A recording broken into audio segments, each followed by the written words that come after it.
Hi, Honest Discussioner here. This is my entry into the MegaDebate hosted by one of my favorite users here on YouTube, Rational Roundtable, on the subject of free will. Yes, I know how shocked you are that I would tackle this topic, but before I've only discussed free will, and here I want to actually lay out the foundations for a belief in determinism and that we, in fact, do not have any free will to speak of, as well as rebut the common arguments against determinism. Before I get into that, though, we should probably discuss what determinism is as it relates to free will. People often make the mistake that it is fatalism, implying that our actions and everything in the future is predetermined, written in stone. This is a mistake. They're confusing it with hard determinism as it pertains to Newtonian physics. It's more accurate to say that what determinism means is that whatever happens was determined, and that is to say, caused by something else, or more particularly, that nothing is self-caused. Everything is determined.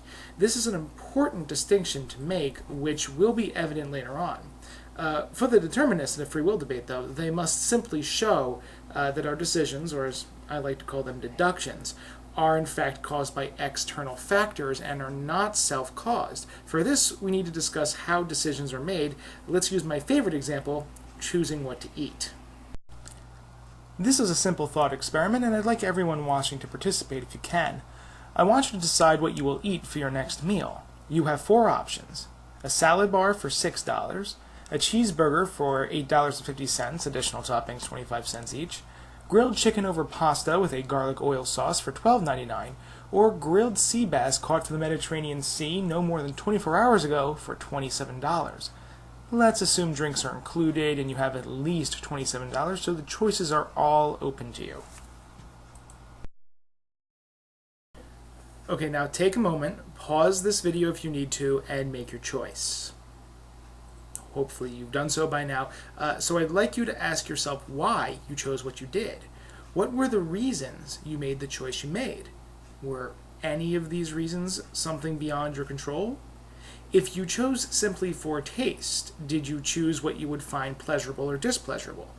If money was an issue, did you decide the cost of the other things that you would need that would make the pricier option a little less attractive? If you desired the healthy option, did you freely choose to make a cheeseburger more fattening than a salad? Can anyone honestly say they made their decision because they simply willed it, and willed any and all reasons that the choice was based on to be that way? If this isn't the case, and you do believe that you had external reasons that caused your decision, well, then welcome to determinism. Your decision was determined by outside factors. Feel free to prove me wrong.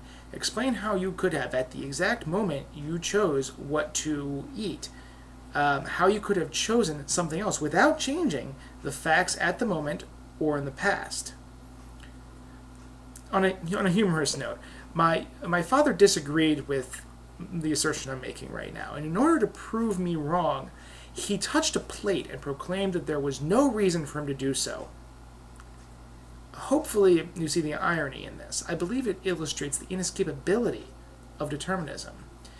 Now, one might point to things like vegetarianism and say that that's a choice, but then we'd have to get into what reasons you have for being a vegetarian. Then we'd have to go over the reasons for those reasons, and so on. The top-down approach would take a bit too much time, so instead, let's work from the bottom up. You have desires.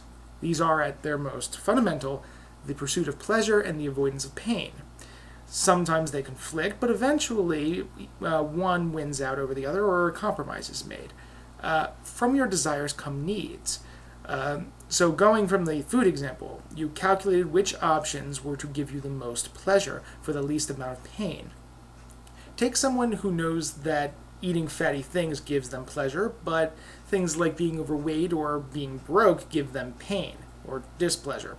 If they have a high metabolism but not a lot of money, they would calculate the cheeseburger would be the best option for them.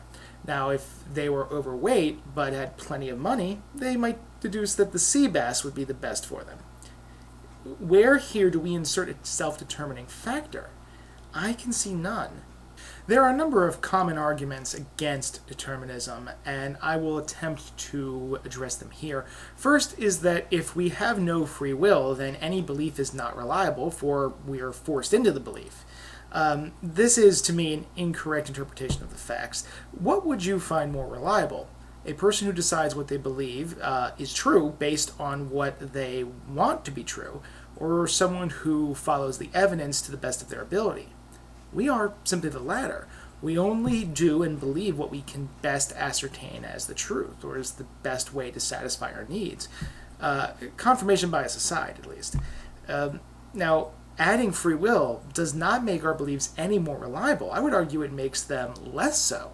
For if we could choose to believe something contrary to how we perceive them, you could will yourself to believe that horses do not exist, or that 2 + 2 = George Washington. In this way, determinism is actually more reliable than free will. The second argument is that of quantum mechanics. To put the most complex discipline in existence as simply as I can, since our conscious observance of particles can affect their behavior, it is possible that our consciousness collapses the wave functions within our head, affecting the neurochemical reactions within our brains and eliminating determinism, thus providing free will. This I find to be a silly argument and also a misunderstanding of physics.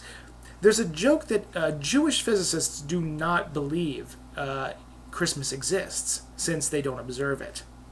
While that's good for a laugh, it also details how physicists practice physics. If they cannot observe something, then it doesn't exist as far as they are concerned. So when they say a particle doesn't have a determined state, this isn't to say they know it doesn't have a determined state. Quite the opposite. Since they cannot know, it doesn't, as far as they're concerned.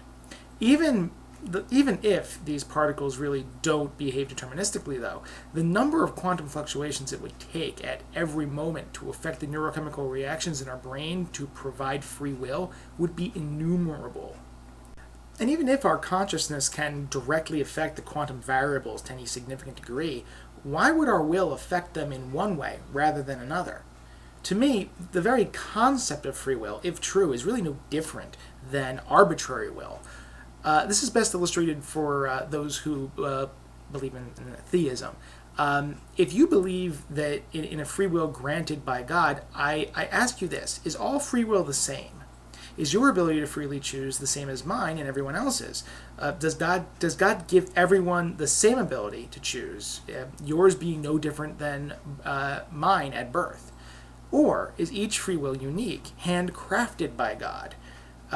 If you believe the former, then is it not simply environmental factors that would determine how the free will is used?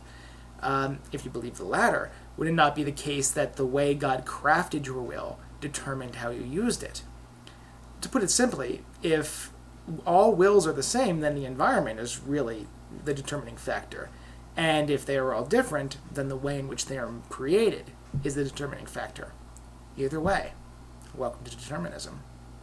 Have a nice day. Honest Discussioner, out.